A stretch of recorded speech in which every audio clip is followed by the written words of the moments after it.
If you want to step up your grill game, you know who to call. Our pals at Gridiron Metalworks.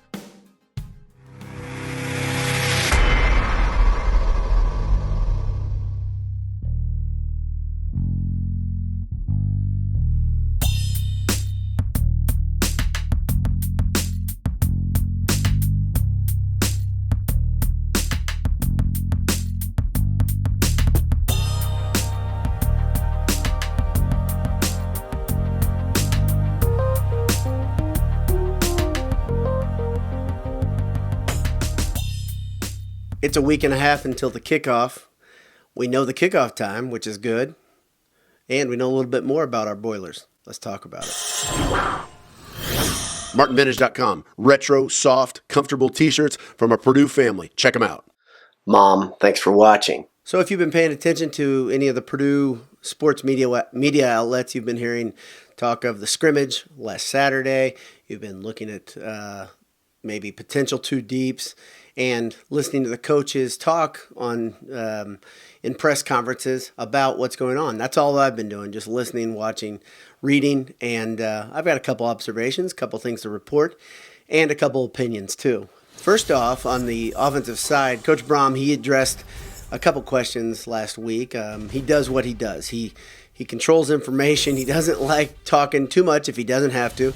And he hasn't been talking too much about how the specifics of the scrimmage on Saturday went.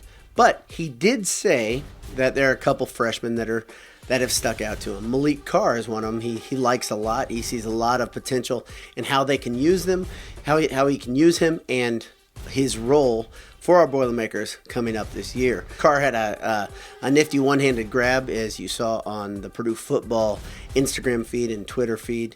And he looks the part. He's a big, strong guy. He also talked about two linemen that are freshmen. One's a true freshman. One's a redshirt freshman. Of course, Hartwig has really blown the socks off a lot of the coaches, the fact that he's ready to play right away. He's 305 pounds. He's 6'5". And they say he just knows what he's doing. He's always in the right place. Also, redshirt freshman Cam Craig has looks like he is going to be in that first group of 10 linemen. The really good news is it sounds like Purdue has 10 linemen. That in itself is a big victory compared to where our Boilermakers were a year ago and then where they were after all the injuries started eating them up pretty good. So being able to flex your muscle in the trenches really matters, and something that Jeff Brom teams did very well at Western Kentucky. I think this could define the success of the season if you really want to simplify it and boil it down. Greg Long is another guy on that offensive line who's an addition. He's the grad transfer that we've talked about a little bit. But one thing that's great about Greg Long is he knows what he's doing. He said he's been learning the offense, getting up to speed quickly there, and he feels healthier than he has in the last 2 or 3 years. If you look back on his career as a lineman coming from UTEP, he has been plagued by injuries, and he says he feels really good, and that's a good thing. Plus, he won't have to play all the time unless he just proves to be something of a irreplaceable player, which he might be. Hermans, Garvins, Washington, and Miller are all going to be the guys who are going to really anchor that offense, that offensive line. Those guys have been around the program for a bit, and they all started last year. It'll be good to see that depth that Coach Brom talked about. Right behind them, the quarterback battle is going pretty well. There's some interesting takeaways. If you try to read through Brom's code, you can hear that Plummer is struggling a bit with consistency and accuracy. Not inaccurate, it sounds like, just probably Jeff Brom's standard is not he's not being reached here. O'Connell is conversely has been very, very accurate. The problem is, I think Brom really wants to install some looks that allow the quarterback to move around. He really wants the quarterback to be able to keep a play going when the pocket collapses, and Plummer and Burton both provide a better opportunity for that. So it continues. It's a 3 quarterback race. There's been no clear favorite according to Brom yet, and he wants to have 2 or 3 quarterbacks always ready based on what he's dealt with in the past and the fact that he just said, as he said, some days you just don't have it. So if a quarterback comes in, he's not throwing well, and we've seen this before with Blau and Sindelar, he would have a bit of a short leash and he would pull him. I don't know if I love that. In fact, I don't like it, but to have 2 or 3 ready and available really makes a ton of sense. So the quarterback battle is far from settled, it sounds like.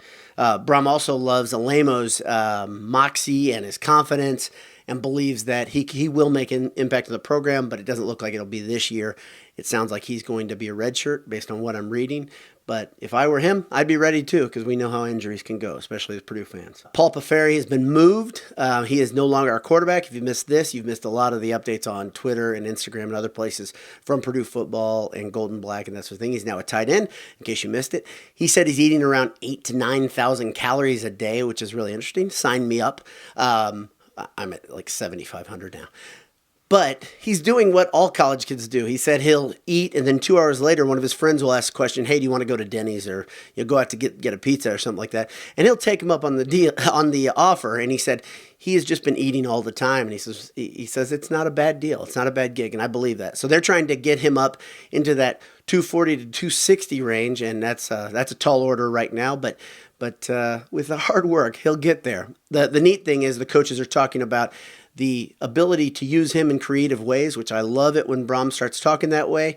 There will be some wrinkles that use Paul Peferi, I bet, if I were a betting man. One really, really good piece of news that I gleaned from the pressers, the virtual pressers, is that David Bell is super healthy. He said he really hasn't been healthy until last month. So again, this delay has helped Purdue really, really get up to speed. Bell and Moore are, of course, going to be very, very deadly and tough to defend for a lot of programs. One of the funny takeaways, my good friend of mine, he listens to other podcasts. He reads other websites before Purdue plays a team or after. And he says one podcast he likes, he's been listening to recently is the Hawk Swarm. And they changed their prediction from an Iowa win to a Purdue win when Rondale Moore came back officially. And I think they're not the only ones who are thinking that way. There's a lot of fear out there of that number 4 on Purdue. On the defensive side of the ball, first off, I want to share something, an observation. Again, and you guys have heard this from me, Bob Diaco is a different guy. If you watch his interaction with the press, he says some things that they're unusual. He's a likable guy, but he's different. He said one thing he's always strived to be, which I like this part a lot, is he wants to be the coach that he wanted for his kids. His kids aren't playing age anymore. I think he has adult kids, he said during that meeting. But that was a good takeaway. But he says a lot of things that are pretty touchy-feely. I think he really likes being emotionally involved with these kids. And so that's a neat thing. I think that's a good thing that a coach cares that much. But very unusual guy. And if you haven't had a chance to listen to him speak at a press conference, I would highly suggest it just so you can know what I'm talking about. He talked about a bunch of different players on the defensive side. He talked about both Mitchell and Howard look like they will play right away, but they're still kind of catching up with the system, as did Coach Brom. He thinks they'll be on the 2 deeps, if not both starting, as we kind of predicted. Coach Brom said DJ Johnson from Iowa, the transfer, the Indianapolis native, is pretty much cleared by the NCAA, but he is now just awaiting the Big Ten to clear him, which is kind of a big deal and sounds unusual. Sounds like a hoop that needs to be jumped through, which I never like.